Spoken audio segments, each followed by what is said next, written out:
La musique est l'art consistant à arranger et à ordonner ou désordonner son et silence au cours du temps. Le rythme est le support de cette combinaison dans le temps. La hauteur, celle de la combinaison dans les fréquences. Elle est donc à la fois une création, une œuvre d'art et une représentation et aussi un mode de communication. Heureusement, Culture Rock est là pour vous l'expliquer au micro de Billy. MCE, ma chaîne étudiante. Disponible sur Box ADSL, FranceSat et mcetv.fr.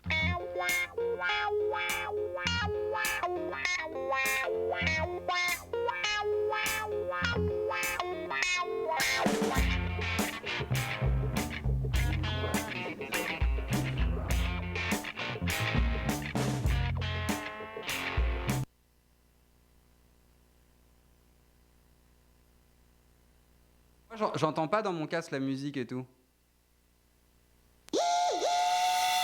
La musique est l'art consistant à arranger et à ordonner ou désordonner son et silence au cours du temps. Le rythme est le support de cette combinaison dans le temps. La hauteur, celle de la combinaison dans les fréquences. Elle est donc à la fois une création, une œuvre d'art et une représentation et aussi un mode de communication.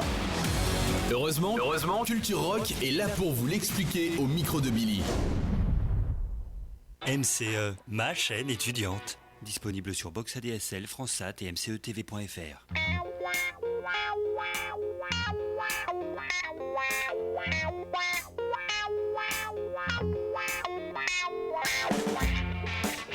Bonjour à tous les auditeurs de Radio VL. L'équipe de Culture Rock est fière de revenir pour une nouvelle année avec plein de très bons sujets à vous apporter pour vous donner plein de nouveaux tips sur la musique rock et tout ce qui est autour de cette musique. Alors, aujourd'hui, nous allons parler de la musique indé, mais avant tout, nous allons jouer un petit morceau de guitare. On se retrouve juste après le jingle.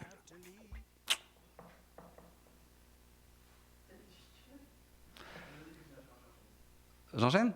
Mais du coup, on a un peu raté, non ? Parce que du coup, je peux pas faire culture rock et tout. Non, mais laisse tomber, je pense qu'il faut qu'on recommence. Non, rien, je pensais à la musique, en fait. Tu sais, notre gimmick, d'habitude, je fais juste... j'ai commencé trop tôt. Excuse-moi. Mais tu sais, d'habitude, je fais culture rock, on met de la musique. C'est pas grave. Non, mais moi aussi, je me suis un peu chié, là. C'est la reprise.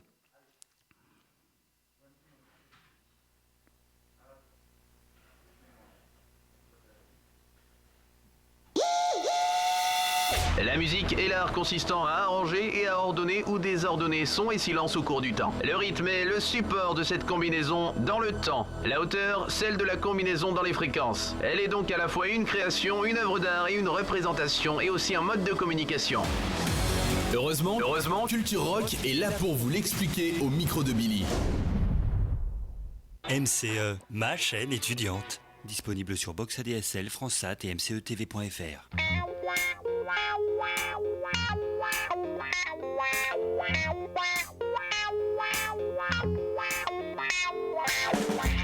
Bonjour à tous les auditeurs de Radio VL, vous écoutez Culture Rock, c'est Billy, et Dieu créa la musique.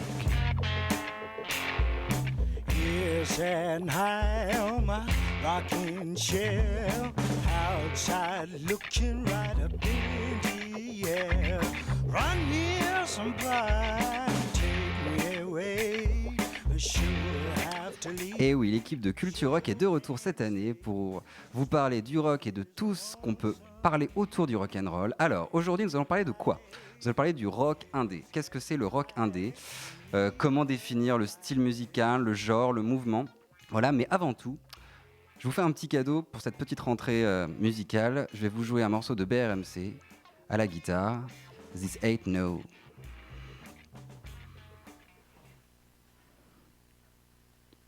On y va.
rock. Alors après cette petite interlude musicale, nous allons rentrer dans le vif du sujet. Alors,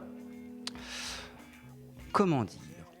Je pense qu'on s'est tous retrouvés un jour au rayon CD de la Fnac ou je sais pas de Virgin, voilà, qui est maintenant mort. Donc, on s'est toujours demandé qu'est-ce que c'est indé ? Pourquoi il y a des variétés internationales et il y a un rayon indé spécialement ? Alors qu'en fait, en général, les groupes ont forcément un style particulier qui est propre à l'indé. En fait, l'indé, à la base, ça veut dire quoi ? Indépendant. Voilà. Et donc, en fait, il faut savoir qu'en fait, l'indé a toujours eu de multiples appellations depuis sa création. En fait, c'est un genre qui est un peu difficile à cerner. On parle d'indie, de rock alternatif, de rock indépendant. Voilà, donc beaucoup d'épithètes pour désigner à la fin des choses assez différentes.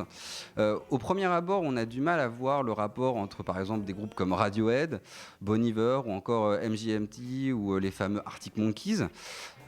Donc, tout d'abord, il faut savoir que définir le rock indé, c'est d'abord définir une attitude, une éthique. Donc, une éthique, c'est-à-dire qu'en fait, c'est des gens qui, à la base, voulaient faire de la musique pour eux, sans forcément se fondre dans un moule commercial, et en fait, faire en sorte qu'ils jouent ce qu'ils veulent et que ça soit écouté par ceux que ça intéresse. Alors, l'indie rock donc, désigne autant les groupes donc, qui se veulent libres de la mode et de toute logique commerciale, que les groupes, en fait, tout simplement, qui n'ont pas réussi à se faire signer chez des grandes majors et qui ont juste réussi, soit par exemple, à s'autoproduire ou plus simplement, en fait, à créer leur propre label pour arriver, en fait, à se faire connaître. Alors, en gros, c'est des musiciens qui se disent libres. Mais bon, libre, ça veut dire quoi ? C'est un peu tout un programme. C'est un mot un peu fourre-tout dans lequel on peut mettre un peu n'importe quoi. Alors, nous allons essayer donc de démêler un peu ensemble ce sac de nœuds. Alors, Dixit Wikipédia, on ne peut pas quand même passer à côté. Voilà, le grand pape de la culture du web. Est indé à l'origine, tout rock distribué indépendamment des majors de disques et qui reste opposé au courant rock dominant, entre guillemets mainstream. Voilà. Mais aujourd'hui, beaucoup de groupes en fait se disent indés alors qu'ils sont signés chez des majors. Donc, ça veut dire quoi en fait ? Parce que c'est vrai qu'il y a même des groupes qui étaient à la base indés et qui sont devenus des groupes signés par des majors, donc par des grandes maisons de disques, et qui pourtant considèrent qu'ils sont encore indés, alors qu'ils ont plus ou moins perdu leur indépendance. Alors, le mouvement en fait semble garder quand même une allégeance aux valeurs underground à la base. Donc en gros, c'est ça qui va faire peut-être le lien entre les deux, c'est qu'en fait, ils ont une sorte de culture donc underground, donc des bas-fonds, et qui a tendance à vouloir se vouer à la contre-culture pour essayer toujours un petit peu d'aller contre le mouvement de la mode musicale ou pas d'ailleurs, parce que ça peut être vestimentaire ou au niveau cinématographique et tout ça, parce qu'il y a du cinéma indé aussi. Voilà, dominant. Donc, vous allez me poser la question, et moi j'ai déjà entendu alternatif aussi pour indé. Alternatif, c'est quoi ? Alors, jusqu'au début des années 90, on utilisait indifféremment les deux termes. Seulement aujourd'hui, alternatif semble désigner quand même la majorité des productions actuelles, en tout cas en rock. Et donc, pour en savoir plus, il va falloir qu'on nous plonge en fait dans l'histoire de ces labels, de ces petits labels indépendants qui sont à l'origine du mouvement. Voilà. Avant ça, on va s'écouter un petit extrait des Smiths. La chanson s'appelle Charming Man, et si vous ne connaissez pas ce groupe, c'est le moment en fait de le découvrir.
Alors, tout d'abord, un tout petit peu d'histoire tout de même.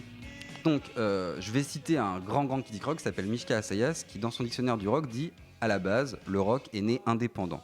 Ça veut dire quoi ? en fait, à la base, le rock, c'était pas forcément un mouvement justement mainstream, ça s'est un petit peu transformé au fur et à mesure dans la musique noire, dans la musique blanche. Et en fait, le premier label à avoir vraiment sorti du rock s'appelle Chess Records.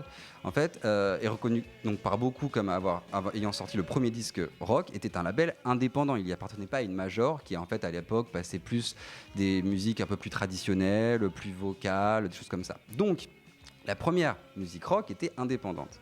Mais bien sûr, ça a été de courte durée parce qu'en fait, l'explosion du rock'n'roll a fait que, au fur et à mesure, les majors s'y sont intéressés. Et en fait, le rock a été victime de son propre succès. Et il a très vite attiré les foules, ce qui a fait que les majors ont commencé à produire du rock'n'roll.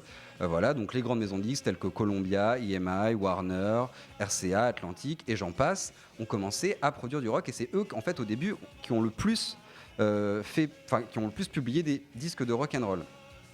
Alors, il faudra donc attendre en fait les années 70 pour que le rock'n'roll revienne à ses origines indépendantes, voilà, avec la vague punk, en fait, l'explosion punk, voilà, qui va faire revivre la femme indé. Alors, on va replacer un peu ça dans le contexte. Le mouvement punk provoque en fait à cette époque un réel engouement populaire.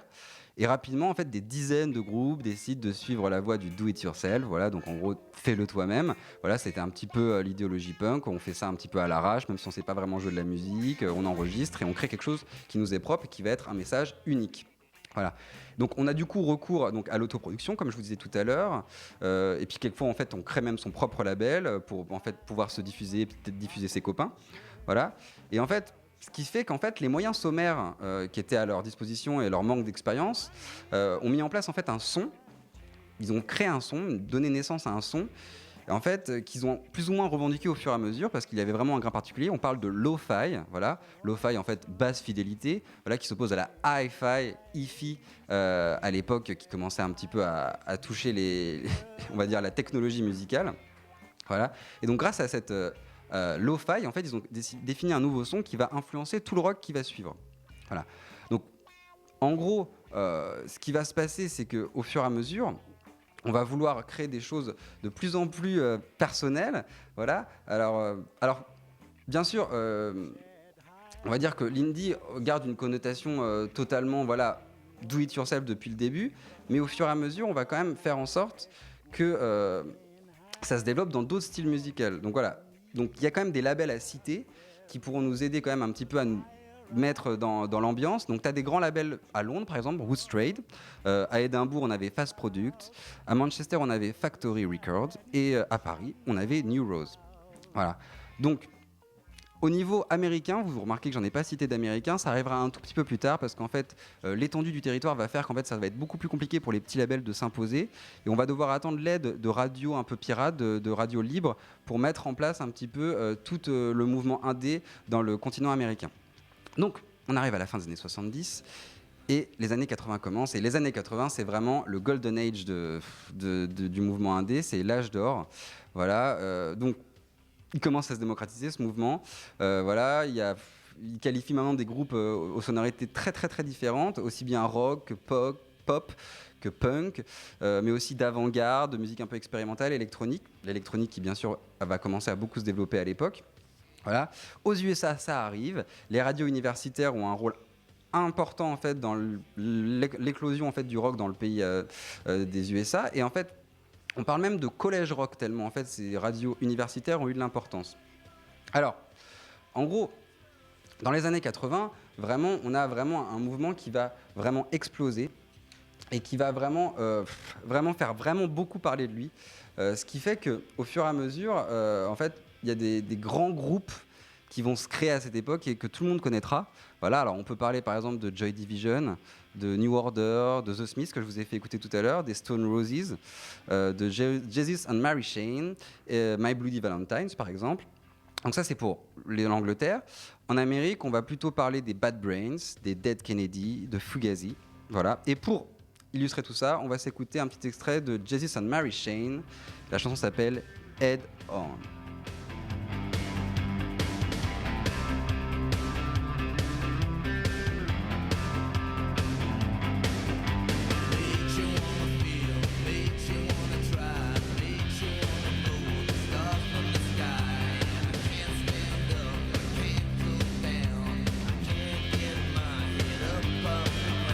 Makes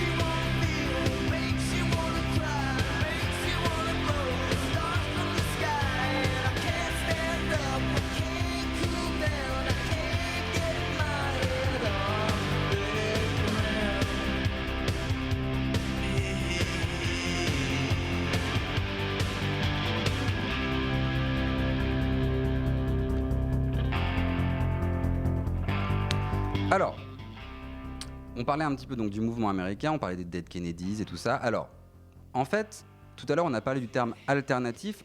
En réalité, le terme alternatif, c'est un terme qui est quand même assez américain. Indé, c'est vraiment un truc qui est créé. L'indie, c'est vraiment un truc qui a été créé en Angleterre. Le mouvement alternatif, à la base, c'est plutôt un truc américain. Après, évidemment, la mondialisation, au fur et à mesure, a fait qu'en fait, alternatif, indé, c'était un petit peu la même chose. Mais au début, c'est un terme vraiment américain. Voilà. Et en gros, à cette époque, donc, on voit pulluler des sous-genres qui sont encore aujourd'hui des chouchous des auditeurs de rock alternatif et indé, vu que c'est à peu près la même chose. Voilà. Donc, je ne sais pas si vous avez déjà entendu parler de post-punk, de shoegaze, de Britpop, de Dream Pop et de garage. Je pense que vous en avez entendu parler parce qu'en fait, c'est des genres qui sont vachement repris à notre époque. En fait, ils ont vachement le vent en poupe. En fait, le mouvement indé a inspiré des genres qui ont vachement inspiré les années 2000. On le verra un peu plus tard dans la suite de la chronique. Et en gros, ces genres ont un gros impact sur la musique rock, et d'ailleurs pas que sur la musique rock. Alors, du coup, vous vous doutez bien que les labels ont commencé à se développer. Aux anciens labels se sont rajoutés des nouveaux. Donc les anciens, il y avait All Straight, Factory, par exemple. Et des nouveaux labels viennent s'ajouter à la multitude des petits nouveaux, donc viennent d'arriver. Donc on a 4AD, Creation, Mute pour l'Angleterre, et Epitaph et Sub Pop aux États-Unis. Je vous cite ces labels parce que c'est très important, parce qu'en fait ils existent encore. C'est des labels qui en fait marchent encore et qui arrivent encore à sortir des groupes que vous écoutez tous. Et donc c'est important de savoir que ils ont eu un gros impact sur votre oreille et sur les chansons qu'à la radio vous écoutez. Alors, je vais quand même parler un tout petit peu de la France, même si on n'a jamais été des grands rockers. Donc à l'époque quand même, il y avait quand même un mouvement indé en France. Voilà, avec, donc, je vous avais parlé du label New Rose. Voilà, donc on peut parler quand même de groupes comme les Berruriers Noirs, la Mano Negra, que tout le monde connaît, les Négresses Vertes. Donc ça, c'est du côté français, c'est un peu ce qui se passe. Donc, après l'âge d'or des années 80, nous arrivons aux années 90. Voilà, et en fait, les années 90, le mouvement indé a pris tellement d'importance et est devenu tellement énorme, tellement écouté qu'en fait, les groupes qui ont commencé à sortir dans les années 90 dans le mouvement indé sont devenus des groupes qui ont eu un succès commercial phénoménal en fait. Donc je vais vous citer le plus connu, Nirvana par exemple, qui a eu un succès énorme, et en fait il y a plein d'autres groupes qui ont suivi. On peut par exemple citer les Red Hot Chili Peppers, Blur, Oasis, Radiohead. Donc quand même tous ces groupes-là, on a du mal à se dire qu'ils sont totalement indés, parce que c'est pas du tout des groupes inconnus, c'est des groupes que tout le monde écoute. Voilà, et pourtant à la base ils sont issus du mouvement indé. Voilà. Donc du coup, les qualificatifs indé et alternatif prennent peu à peu en fait deux sens distincts. C'est-à-dire qu'en fait, à la base, ça désignait deux choses différentes. À la base, plutôt américain, plutôt anglais, mais plutôt la même musique, ou du moins la même logique éthique. Voilà. En fait, au fur et à mesure, alternatif, ça commence à parler en fait du mouvement général rock. Voilà, du mouvement rock dominant, voilà, vu qu'en fait l'indé commence à s'imposer comme un mouvement rock dominant, et indé garde son sens originel, voilà, de musique qui se veut, on va dire, éthique, avec une posture, une attitude qui refuse tous les choses que tout le monde fait, la mode, voilà, le mainstream en gros. Voilà. Donc l'indé est devenu dominant, mais alors que donc l'indé, le mot indé, garde une connotation originelle, voilà, et revendique plus fort son indépendance stylistique, hors mouvement. Il y a quand même quelques grands noms du rock qui continuent à percer tout en se clamant indé et donc fiers de l'être. Voilà, on peut parler quand même des Brian Johnson Massacre, voilà, Dandy Warhols, BRMC, voilà, que je viens de vous jouer, je vous ai joué un petit morceau au début. Voilà, on peut parler aussi de Pulp.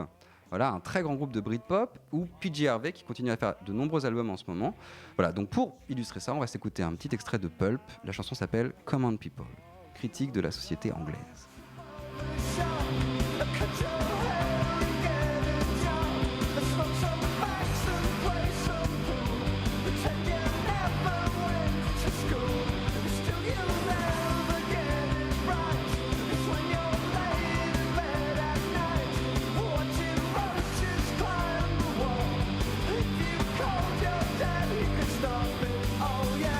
You'll never live like common people. You'll never do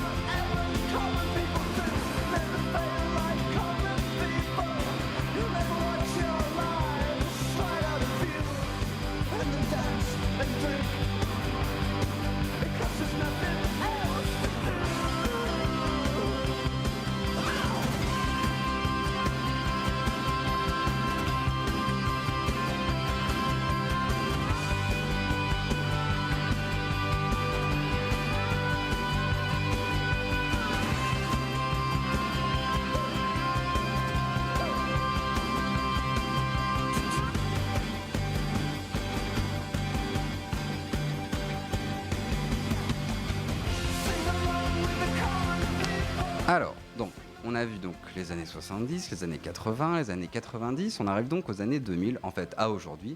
Donc, alors, aujourd'hui, c'est quoi le mouvement indé? Parce que bon, je vous ai dit qu'en gros, au fur et à mesure, il s'était édulcoré, que c'était devenu plus ou moins, en fait, le mainstream d'aujourd'hui, alors qu'à la base, c'était ce contre quoi il se battait, ou il essayait en tout cas de se battre.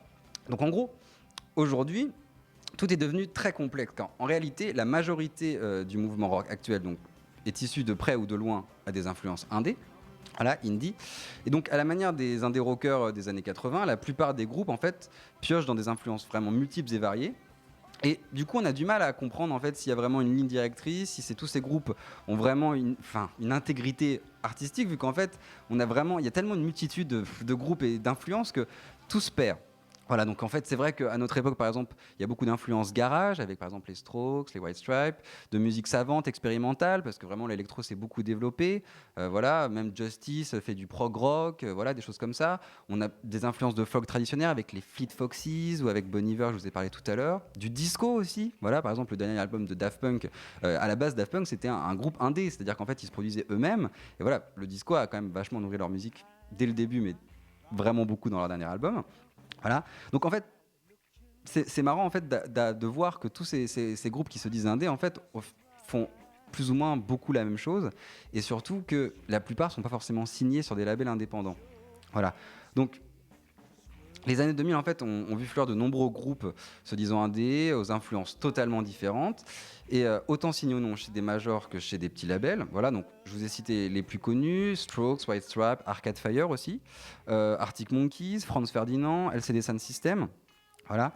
Et ce qu'il faut dire aussi, c'est qu'à notre époque, Internet fait que les labels et les majors en fait prennent de moins en moins d'importance, vu qu'en fait c'est vous qui choisissez ce que vous écoutez. Vous vous basez pas sur un catalogue de majors ou forcément ce qu'on écoute à la radio. Vous piochez sur Internet, sur les vidéos qui font le buzz. Tout ça en fait est quasiment plus important que le choix de grands professionnels qui croient savoir ce qu'est la musique et ce qu'il faut que vous écoutiez. Et donc du coup, la question se pose sur vous, auditeurs, comment vous arrivez à piocher parmi toutes ces références qui sont vraiment multiples.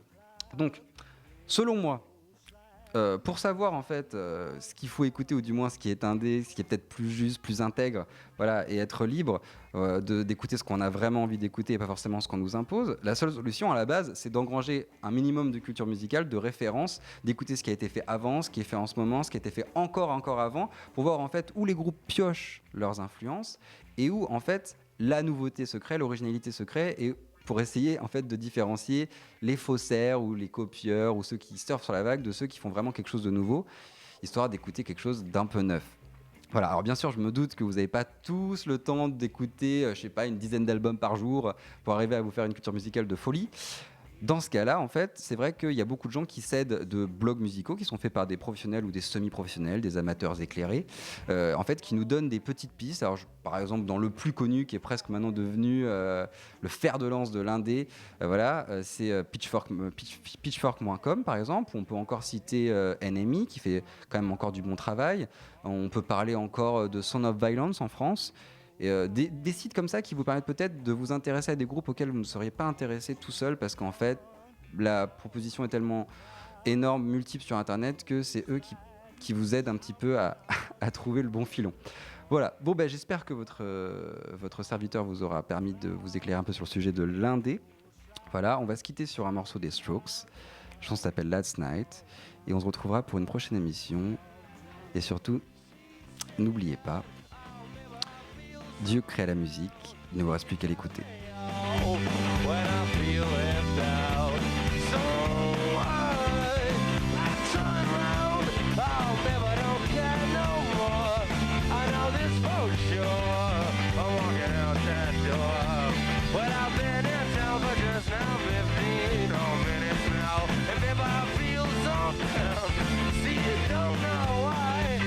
Just walking for miles, yeah, people, they don't understand.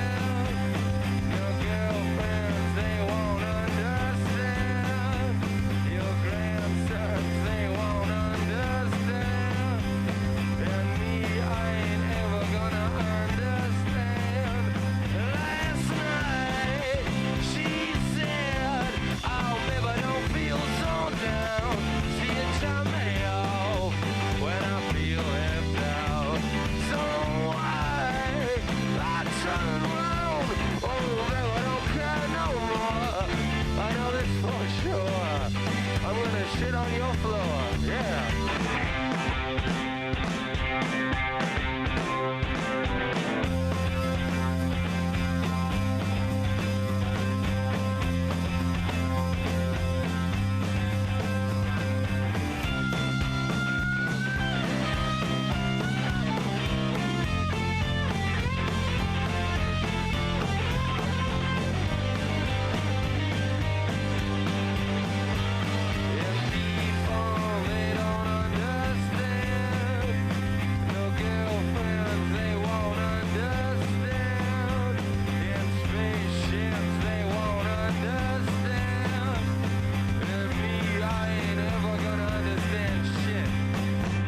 Last night she said, oh baby, don't feel so down. See it tell me off, but I feel half down.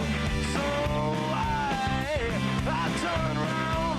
Oh baby, don't care no more. I know this for sure. I'm walking out that door, yeah.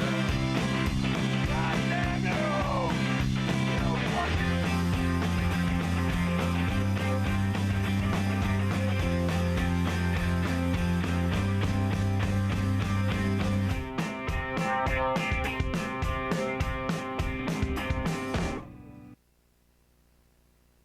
Vous souhaitez assister aux émissions en public? Rien de plus simple. Envoyez un mail à contact@radiovl.fr.